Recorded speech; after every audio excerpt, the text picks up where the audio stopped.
So in my head, I was like, okay, I'm gonna accept Christ in front of everybody right now. Then I'm gonna go home and snort drugs until I don't wanna do them anymore. And that was my way of thinking. So I received Christ at the church. I went home, neglected my daughter and put her in front of the TV. I remember I grabbed a $100 bill. I always used a $100 bill for some reason, pride or something. I chopped up my crystal meth, got it all smooth and powdery, and I snorted a big old line. And I held the bill and I looked up and I said, Jesus, if you're real like that pastor said, then you gotta take these drugs from me. Come into my life, come into my heart. And I just got quiet. I said, search me right now, search my heart. And I stayed silent. And I said, you know I wanna quit. You know I wanna be a good dad for this kid. She lost her mother to drugs, and she's gonna lose me if I don't quit. Amen.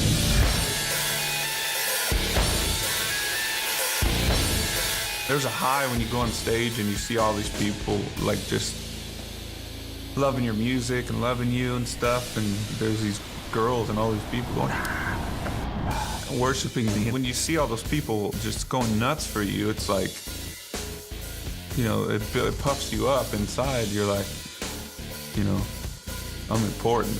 That's where drugs can creep in, and, you know, cocaine or whatever, methamphetamines crept in, and it all came from after drinking for me and my friends. And it seems like fun in the beginning. It's a lie because it turns around on you. It starts to wear on your personality, starts to wear on your relationships, and everything is affected by it negatively.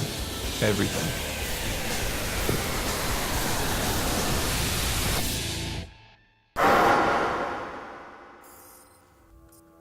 There was a few times where life seemed good. My daughter, Janaea, she came into the world, and I was like, it was just such a euphoric feeling.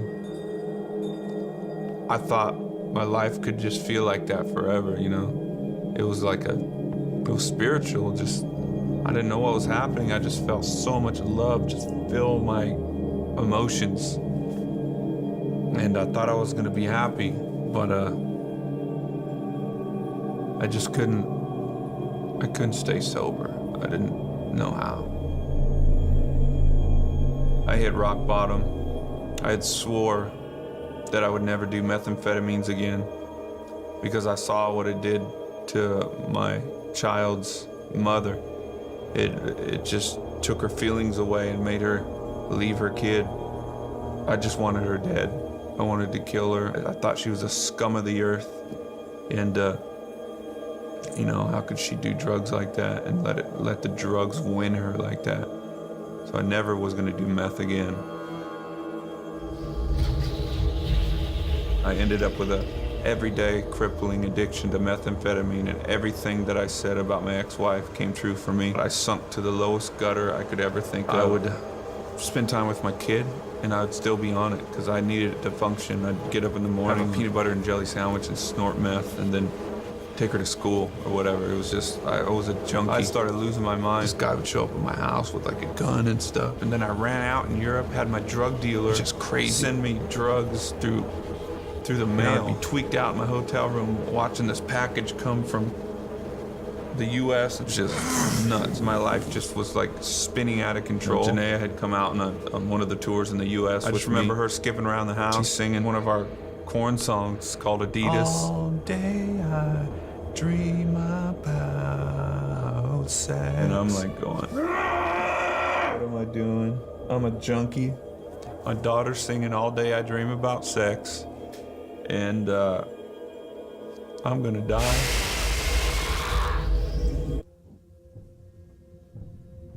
Father?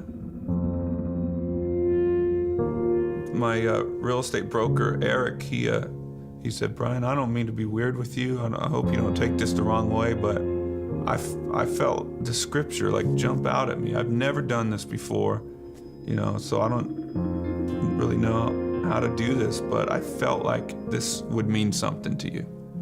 It's Matthew 11:28. Come to me, all who are weary and burdened, and I will give you rest.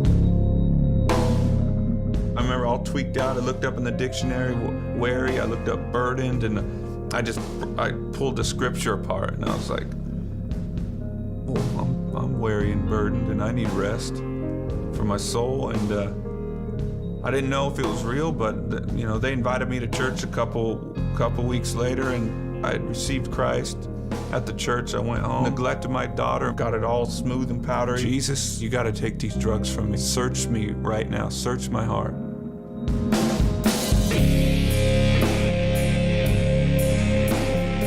Father, I felt so much fatherly love from heaven, and it was like, I don't condemn you. I love you. I love you. It was just love, and instantly that love from God came into me. It was so powerful that the next day I threw away all my drugs, and I quit Korn. I was like, I'm quitting Korn, and I'm gonna raise my kid, because my kid, like, I got the love from God coming to me, and then it came out of me to my kid. It changed me. My heart was changed like that, and I was like, Janaea, Daddy's gonna be home with you all the time. I'm quitting my career. And her face lit up, and she's like, for me? She felt so special, and God used her to save me, to save her life later on. My dream came true way more than I dreamt about. I made more money. I played bigger shows. Houses, cars. I tried drugs, I tried sex, I tried everything to try to get pleasure out of this life. And I thought that I could fulfill my life with all this stuff by having my dream come true, and it came true, but it didn't fulfill it. When Christ came in, that feeling, he gives you the gift of understanding life, which is everything was created for Christ and by him, and we're created to be with him. And it's the most incredible feeling, because you're where you belong. And contentment is given to you in life because you don't have to look anywhere else. And you're exactly where you need to be. And the question about life is answered. I'm Brian Head Welch, and I am second.